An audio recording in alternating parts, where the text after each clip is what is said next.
الشيطان الرجيم بسم الله الرحمن الرحيم الحمد لله والصلاة والسلام على سيدنا ونبينا محمد وآله الطاهرين. Respected elders, brothers and sisters and scholars, Assalamu alaikum wa rahmatullah. In our preparation for the important once-in-a-lifetime journey of Hajj and pilgrimage to the house of God, we said that those of us who are physically able and healthy, and those who are financially capable and wealthy, and those for whom there are no restrictions in traveling and the path is open, and who have enough funds to restart their lives once they come back from this trip, then the Hajj becomes wajib on them. But in order for the actions to be validated, there must be most learned mujtahid whom we choose for taqleed to follow, so that we can carry out the actions according to the sunnah of the Prophet sallallahu alaihi wasallam. And then we discussed about the importance of the ziyarah in the holy city of Medina, and Jannatul Baqi' has its own set of challenges, which inshallah we will try to address today with the presence of Maulana Saqalain Abbas, inshallah. But before I invite Maulana, a quick summary of the whole Hajj trip, what it entails, and then we will focus on details inshallah from tomorrow. In the beginning, a quick reminder. For those of you who have not been for Hajj, do not be afraid or intimidated that Hajj is a very difficult trip to undertake. No, it is not, because Allah, the Merciful, will never impose on us a task which is beyond our capacity. Everyone on average can pray 5 times a day. We have not been asked to pray wajib more than that. For those who can, they can pray the mustahab prayers. Everyone on average can fast 30 days a month, a year, in the month of the holy divine month of Ramadan, so fasting is wajib. And therefore, once in a lifetime, those who are capable, those who are able, they can definitely perform the Hajj. It's not difficult. And as proof for that, recall that the first converts and the Muslims in the time of the Holy Prophet ﷺ, they managed to convert recently with a short history into Islam, and they went for Hajj with the Holy Prophet. And all they did was they followed the Prophet. The Prophet went to a particular place, carried out a particular procedure, removed his ordinary clothing, wore an unstitched dress. He made some recitations and pronunciations. In the state of Ihram, he had some restrictions. And then once he arrives in Masjid al-Haram, there are certain rituals he carries out. And the procedure, therefore, is not difficult. Problems arise and complications arise when we fail to follow these simple rules, either because of ignorance, we didn't know them, so we disturb the sequence, we don't observe the conditions and the requirements, and that messes up the proper structure.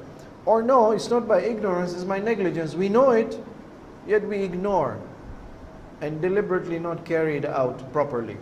Or no, worst comes to worst, we want to do it properly, we know how to do it properly, but unfortunately we are stuck in circumstances which force us to break the format or the protocol or the structure, and therefore it has to be repaired and it has to be redone, maybe that particular procedure or the connected rituals. So the most important thing is we need to be careful about the violations of the restrictions. If we break those restrictions, then there's a penalty to be paid. Sometimes we may have to redo the whole of the Hajj, sometimes we just may have to redo part of the Hajj, or sometimes we may have to pay a penalty, or sometimes there's just istighfar to be done. So with this introduction, a quick review of the basics of Hajj.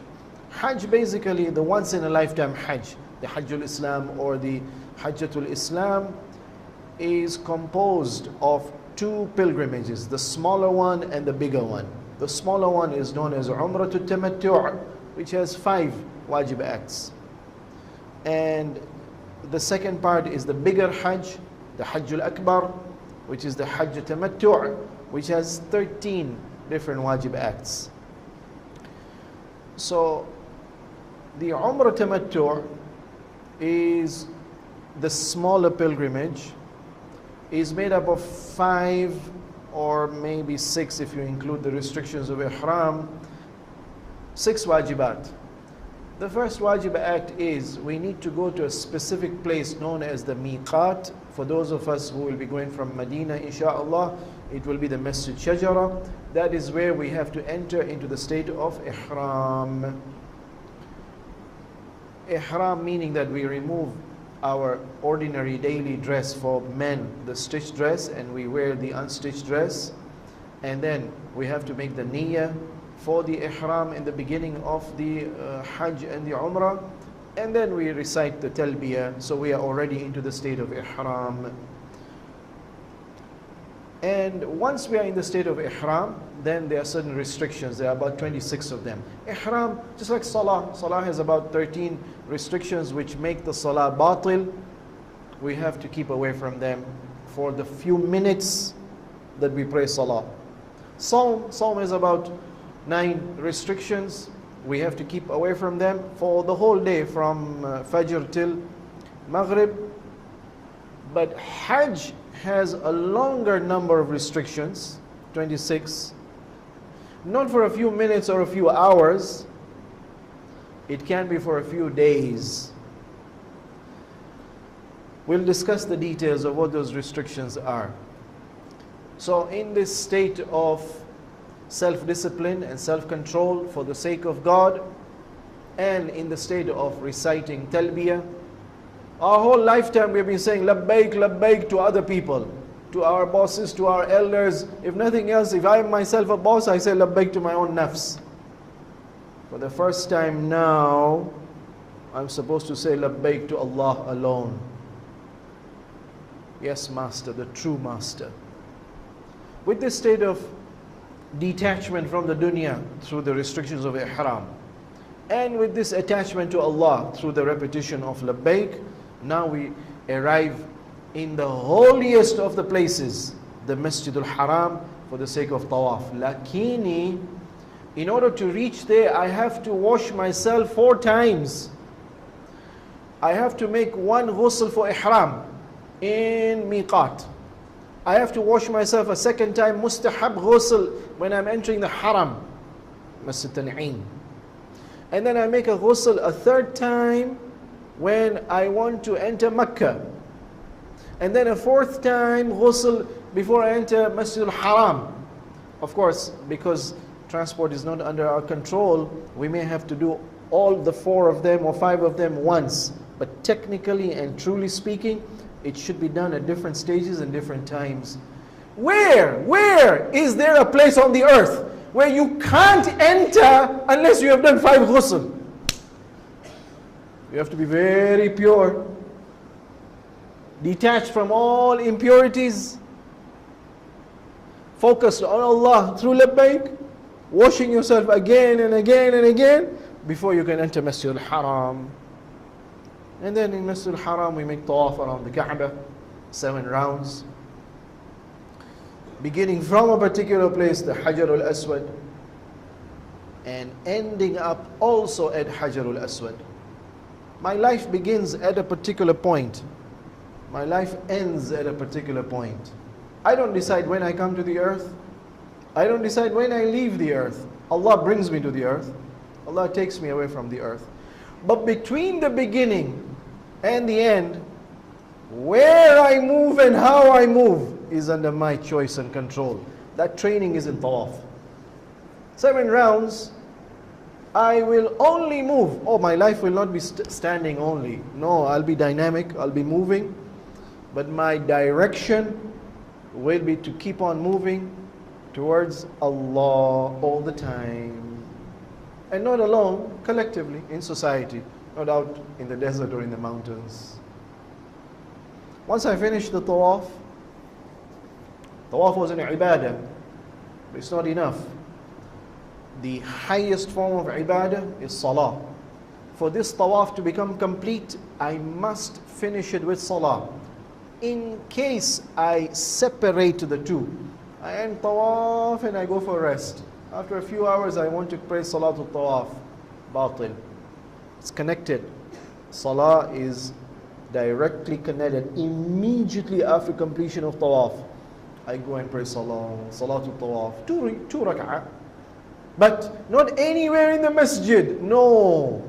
Or outside the masjid. At a particular place. Behind the maqam of Ibrahim alayhi salam. Maqam. Where he stood. If you get the chance to go very close and look inside Maqam Ibrahim, you'll see the footprints of Ibrahim. If I want to reach God, Allah will not accept my salah until unless I respect where Ibrahim stood. That's when Allah will accept my tawaf. I accept him as the Imam. He's in front of me. And I respect where he stood, what he stood for, and why he stood for it. And then after completion of Salatul Tawaf, we're supposed to go and perform the sa'i of 7 rounds between the mount of Safa and Marwa, beginning from Safa and proceeding to Marwa. That's one round.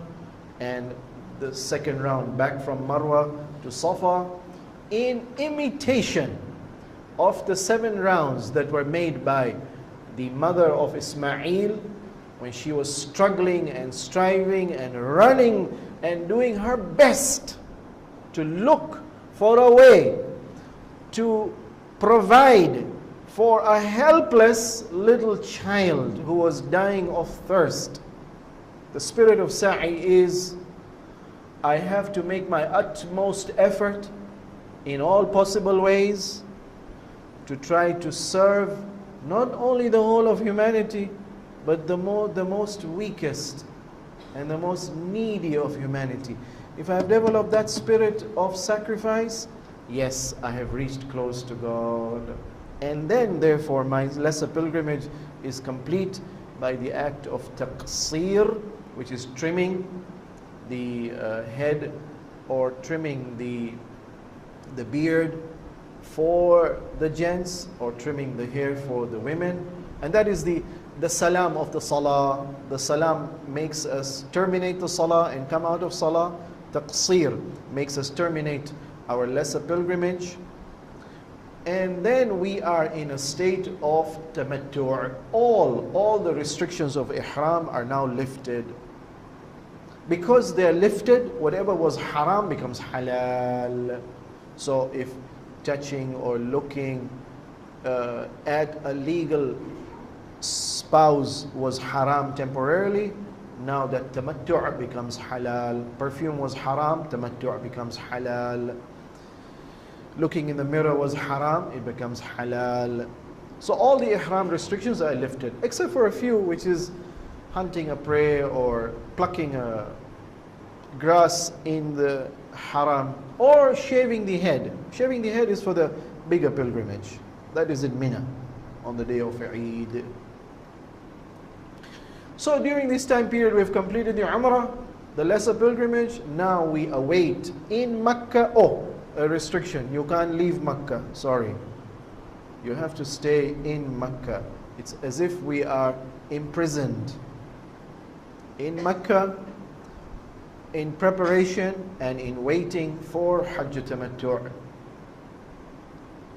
So during this waiting period, maybe a few days depending on when we arrive in Makkah, if it's in the first few days of Dhul Hijjah, we'll have to wait till the 8th of Dhul Hijjah to then begin the bigger pilgrimage, the Hajj Tamattu', by wearing the ihram once again.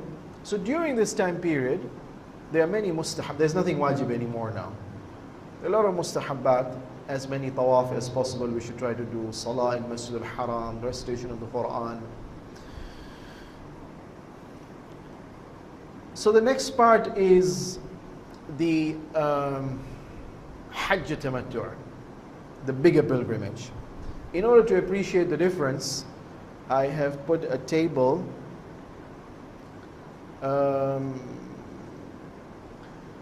Umrah Tamattu' is the smaller Hajj. The Hajj Tamattu' is the bigger Hajj, Hajj al-Akbar.